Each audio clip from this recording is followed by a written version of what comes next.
जळगाव जिल्ह्यासाठी आज हवामान विभागाने रेड अलर्ट जारी केला असून मुसळधार पाऊस, जोरदार वारे आणि विजांच्या कडकडाटाची शक्यता वर्तवली जात आहे। तर या पार्श्वभूमीवर जिल्हाधिकारी रोहन घुगे यांनी नागरिकांना अनावश्यक कामाशिवाय बाहेर न पडण्याचे आवाहन केले आहे। नदी नाले आणि पर्यटन स्थळापासून दूर राहावे, तसेच लहान मुलांवर आणि पाळीव जनावरांना विशेष लक्ष ठेवावे। पूरस्थिती निर्माण झाल्यास तातडीने स्थानिक प्रशासन किंवा जिल्हा आपत्ती व्यवस्थापन कक्षाशी संपर्क साधावे, असे आवाहन जिल्हाधिकारी यांनी केले। नमस्कार, मी रोहन घुगे, जिल्हाधिकारी जळगाव।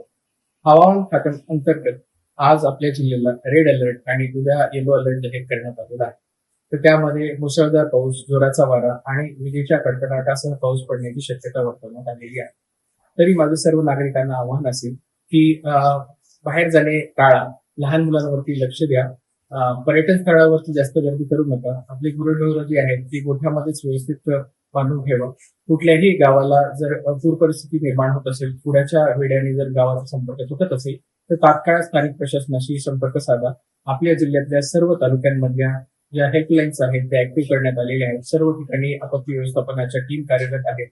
तसेच जिल्हाधिकारी कार्यालयामध्ये देखील आपत्ती व्यवस्थापन कक्ष कार्यरत आहे। तिथे संपर्क साधा आणि कुठल्याही परिस्थितीमध्ये काहीही प्रशासनाची मदत लागत असेल तर तात्काळ।